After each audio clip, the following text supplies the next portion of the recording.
Well, I was born within a half a mile of the Capitol. I was born on K Street, which is now a federal city.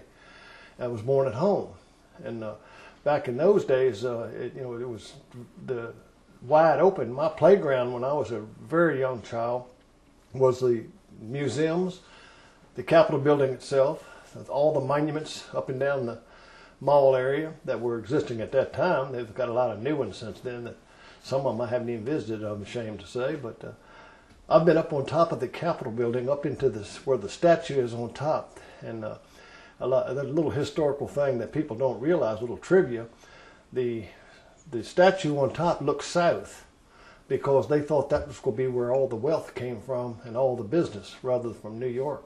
But all the rivers filled in, and silt and dirt filled in the rivers. They couldn't navigate the rivers, so that turned the workforce to the north. But at the top of the rotunda of the Capitol, there are holes probably 2 inches in diameter that they used to set this rotunda top on. And we used to crawl up in the inner structure of the Capitol and look down through those holes, and it's about 90 to 100 feet from the top of that dome to the floor. And you could hear the people standing on the floor talking as clear as you can hear me now.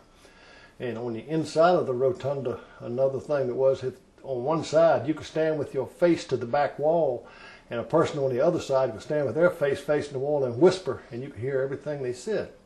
You're talking about historical events. I was in grade school when I recall this big war thing happening. I didn't fully understand what it was all about, being so young, but the starting of the Second World War. It was very vivid, and remember, one of the things I remember very vividly was they brought the German prisoners to do road work in the small towns that were surrounding Washington, D.C.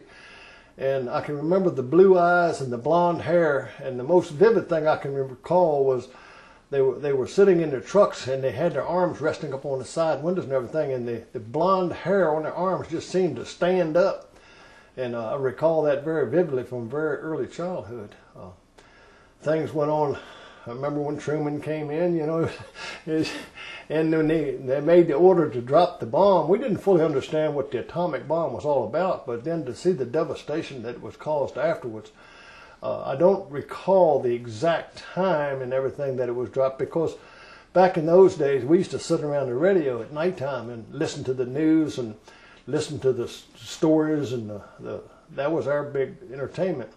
And about once a month in the local school, they used to bring the newsreels in, and all the little children and everybody in the neighborhood used to go to the school, and they would give us these things. And sometimes the news we got was a little back. It's not like it is today. You're right on the front line with the video cameras watching it as it happens. You hear about it maybe sometimes a week, 2 weeks to a month later. But I grew up in probably more modern times, and the first question people ask, where were you when Kennedy was shot? And I can tell you exactly. I was right, the exact point. I was on Glebe Road in Arlington County, South Glebe Road, working on a project, and I can remember it. And it was kind of ironic, as I alluded to earlier. I was kind of a prankster and a jokester. They said, they walked up and said, the president just got shot. And the question I asked, I said, who shot him? His wife? So it makes it a little different of how things really are and what things evolve from. But that's about it. I lived on a farm, and a dairy farm, where we'd get up 4 o'clock in the morning and do a day's work before breakfast. And it was kind of funny. I always said they fed me dinner at breakfast, because working so hard early in the morning, they've had a real big breakfast, and they would eat fresh vegetables and everything for breakfast. And it was kind of different. And if you see the size of me now, it probably has some indication where I picked up that bad trait. But later on, I lived in a subdivision in a rural area that was adjacent to the power plant. The area was in Dumfries, Virginia, which was a very rural area at that time. And we moved in '49. And at that time, there was no housing available as it is today. And the company built a subdivision for the employees of the plant, and to give them a place to live, and that's where we lived. Okay. When I was in high school, I had a very difficult time with algebra.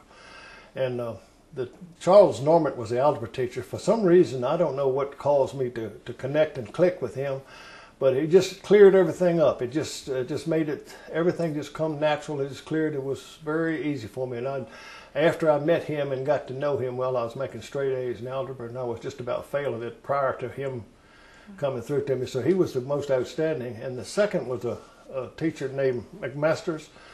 And I did a little bit of music in high school, and I got a scholarship from him through him to go to William & Mary College, which I didn't take advantage of because at that time, believe it or not, in 1954, it cost $900 a year that we'd had to pay that my family or I didn't have, and working and going to school at that time was kind of out of the question. So.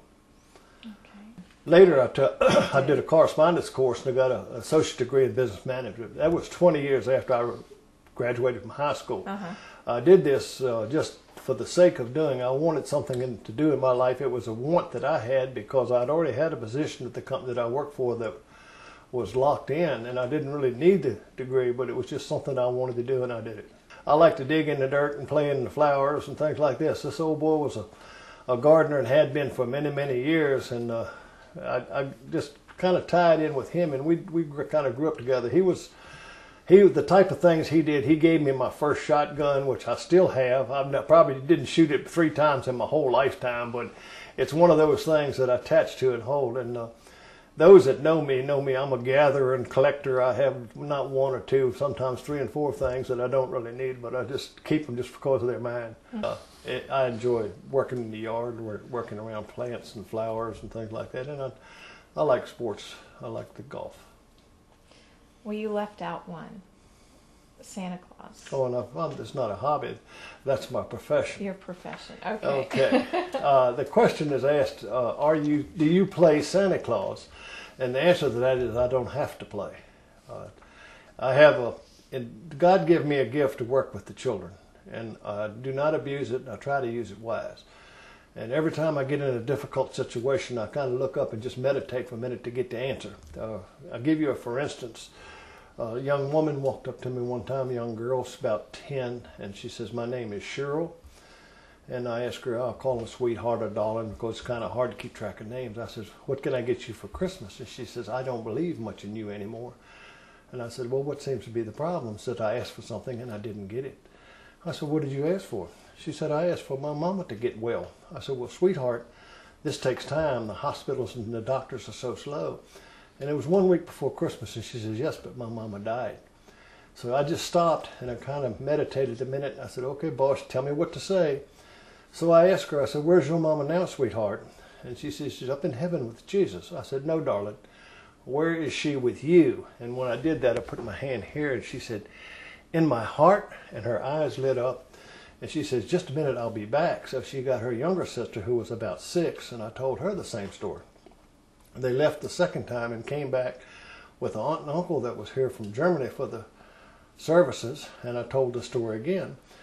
So the next morning when I was getting dressed to get in the chair, I heard this conversation behind me saying something to the effect that they were going to give them a gift certificate good for a couple of years because they worked in the store. And I just asked him, I said, "Excuse me, are you Cheryl's father?" He said, "Yes, I am." I said, "Well, I spoke to Cheryl yesterday." He says, "I know you did, and I wanted to tell you, you're the first one that's got through to her, and she's going to be all right now." So I say God works in mysterious ways. So friendships is a many varied thing. I read an article one time, in the course of a lifetime, a person doesn't have more than about 4 or 5 close friends at any given time. I've been very fortunate. I have a friend that I have been close friends with, I consider my best friend, for over 40 years. And as a matter of fact, I just left him today when I came to talk to you, and he and I we can say anything we want to each other. It's just almost like brothers that we've been so close all these years. We work together, and we golf together, and we go shopping together. We just have a good time. How did you meet him? Through work. Through work? Yeah, he came. It's kind of funny how things worked out. He started off being my boss, then we worked together, then I was his boss, and then we wound up being on the same level. So when we retired, both of us had the same type of a job. But we never held it against one another. Our religious backgrounds are different. We never talk religion and we never talk politics. So that probably keeps our friendship tight. So we're very good friends and have been, and I cherish that. The changes in my lifestyle and work style was I was a blue-collar worker working with tools for 19 years. Then I crossed the line to management and was 21 years in management. And it was very difficult to separate, for the first couple of years, to separate the blue-collar and the white-collar responsibilities. But there's a definite reason and that it has to be done. So it took a while to learn it, but I learned it the hard way a couple times. But it worked out very well for me. And I left the employ after 39 years, 11 months, with a very good rapport with my fellow workers, all my subordinates, and all the people that I work with. I try to reassure and affirm people that life is good, and I'm blessed. I'm a Christian. The good Lord has blessed me with gifts that I try to pass on. One of the biggest gifts that He's given me is to deal with small children, and playing the part of Santa Claus is an opportunity for me to do that. And as I said earlier, that I try to use this as wisely as possible and not abuse it. But it is a gift, and I'm very appreciative of that. My greatest achievement in my life is where I live and my family. I still have even though all of the trials and tribulations I've had in family, I'm very strong in family. We have the greatest thing is to try to be a father, try to be a role model. My wife and I were sitting in bed just recently talking about the matriarch and the patriarch of the family, and then it dawned on us, hey, we are the matriarch and the patriarch at this time. So as I alluded to in a very early age, my wife has been ill since 1988, and she's had 7 major operations and 2 heart attacks, and she, at this time, as a result of spinal cord trauma, she's paralyzed in the left side. And my responsibility, or my job, is to take care of her. And she has even asked me, why do you stay so long? And other people have asked me the same question, why do you stick it out? And my answer to that is, I took a vow 38 years ago for better or worse. We're going through a little bit of the worst now, but the better's yet to come. So I'm looking forward to it. My biggest regret is not taking advantage of the education opportunities that were run by me. And I realize now that the earlier in life that you're able to attain an education, the more that it will help to sustain you during life.